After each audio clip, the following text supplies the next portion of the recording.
After the Bulls pulled off a surprising comeback win over the Toronto Raptors in a winner-go-home 9-10 play-in matchup, the Bulls will now go on to face the Miami Heat in Miami in yet another elimination game, looking to become the first 10 seed to ever have advanced to the playoffs, and it would also be the first time a 7 seed has yet to come out of the play-in if the Heat are to be eliminated. And to have the Bulls win in back-to-back play-in games on the road and getting that final playoff spot as the 8th seed would make this season just a little more palatable. We're going to be previewing the upcoming play-in game versus the Miami Heat, things to be looking out for, keys to the game, as well as my prediction on who will be winning. So what's going on, everyone? You're listening to Bulls Central here. Hope you're all doing well.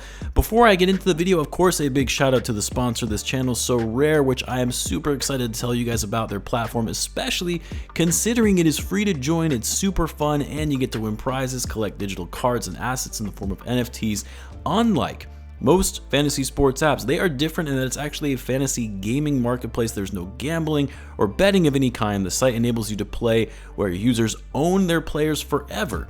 Think of it like you're a GM creating your own dynasty and you compete weekly in fantasy competitions for great prizes. Users are owners / general managers of their team, making trades, buying and selling players, etc. And unlike other gaming sites or betting platforms, it doesn't cost you anything to play. You can start for free.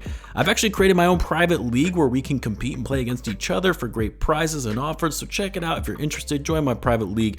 Link to that is in the description. Thanks to those who have already joined. We got some great people in there. And thanks again to So Rare for sponsoring this video. So, as I'm sure most of you know, the Bulls made pretty good work of the Miami Heat in the regular season this year, winning all 3 matchups, 2 of which were in Miami. But we should all know, as Bulls fans, the regular season is a different beast. The Bulls swept the regular season series against the Heat, winning all 4 games in 2011, and then lost to the Heat in the Western Conference Finals in 5 games. Completely different rosters, I know, I'm aware. Just emphasizing that we shouldn't put too much stock in the regular season matchups. But it is encouraging to know that the Bulls have had an edge over this team in matching up against them, and it gives them the confidence needed going into it to say, hey, we can beat these guys, we've already done it, and especially on the road. And a winner-go-home game doesn't matter, they can do it. And in fact, I would argue that the Heat have significantly more pressure on them than the Bulls do to win this game. Like, if the Heat miss the playoffs, getting bounced in the play-in as the 7th seed, having home court in both games, and having finished first in the East last season and damn near in the NBA Finals, coming down to 1 possession in Game 7 of the Conference Finals, to follow that up by heading for the lottery, that would be a disaster. On top of that, if there was a team that had more momentum and confidence on their side going into this game, it's the Bulls. In fact, I would say the winner of the 9-10 matchup actually goes into that last game with the edge over the loser of the 7-8 seed, simply by virtue of the fact that they just won a big game in a do-or-die scenario, and they're facing a team that just blew their chance of getting into the playoffs as the 7th seed. And now that team has to try to do it again against a team that is hungry after having won their first play-in game. You saw this last season when the Hawks beat the Cavs as the 9 seed and got their way into the playoffs, and then also the Pelicans, who beat the 8-seeded Clippers to get themselves into the playoffs. The year before that, similar thing happened to the Warriors when they were the 8th seed and lost against the Lakers, and then the Grizzlies in the second game. Now, don't get me wrong, there is still pressure on the side of the Bulls. I mean, missing the playoffs would still be an embarrassment when you consider the talent on this roster, as well as the high expectations going into the season, and sending the Magic a mid-first rounder as opposed to a lottery pick just sits a little better. And the players are also going to be feeling the pressure, especially as it relates to their futures with the team. But either way, it's not going to be the same stakes as it is for the Heat, and the Bulls have more momentum going into this one, coming off an impressive win over the Raptors. Now, as far as the matchups go, I personally think the Bulls match up better against the Heat than they do to the Raptors. As we talked about, Raptors' size has killed the Bulls, and their tenacity on defense, especially hounding DeMar DeRozan, has been a problem for them. But for the Heat, don't get me wrong, this is still a great team and they can turn it on and get hot in a hurry, but unlike the Raptors, the Heat aren't the best team on offense, which is weird to say because they were actually a great offensive team last season thanks to all their 3-point shooting and playing with great pace, turning defense and offense this season. They finished 25th in the league on offense. They were actually dead last in points per game and 29th in their overall pace. Where the Bulls struggle is against teams with a high-octane offense and have great 3-point shooting.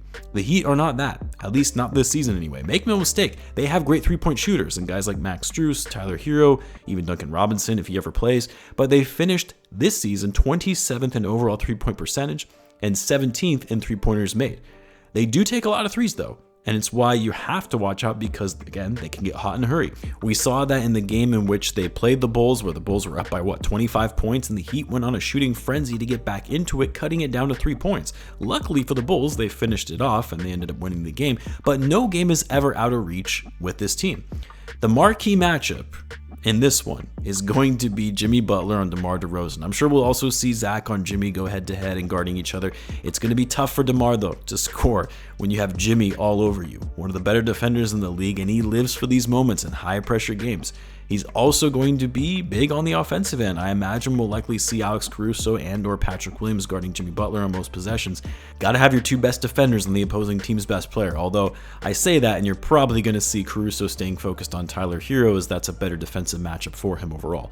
Then, Adebayo and Vucevic is the matchup that I'm most worried about. Now, granted, Adebayo had a pretty bad game in getting outworked by guys like John Collins and Clint Capella in their prior game, but that was probably just a bad game for Bam more than anything. He's an elite defender, rim protector, and while Vooch played well in the post against Pirtle and was able to get some easy twos, not going to be as easy going against Bam Adebayo, who has the footwork and athleticism to stay in front of Vooch, and he's also better at getting out to the perimeter, which limits the Bulls' ability to spread the floor with Vucevic. Although, with the way Vooch has been shooting threes, I almost would prefer he just stay in the paint. But Bam, generally speaking, has been a bad matchup for Vucevic. This season, Vooch has actually played decently well on Adebayo. Hopefully, we'll see that continue going into this one tomorrow.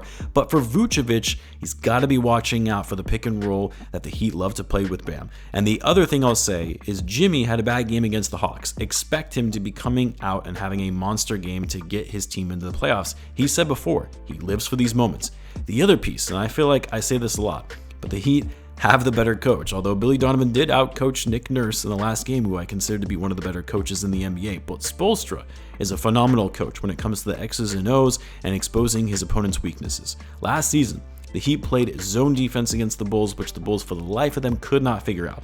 That's even been the case this season here and there. I wouldn't be surprised if the Heat come out playing zone to throw the Bulls off, and it's why you would hope Billy is going to be prepared for something like that, going into a game and developing a game plan focused around the defensive adjustments the Heat will likely make, and also ensuring they don't let the sharpshooters get hot. Max Strus, former Bull, Chicago native, usually turns into a Bulls killer shooting from three.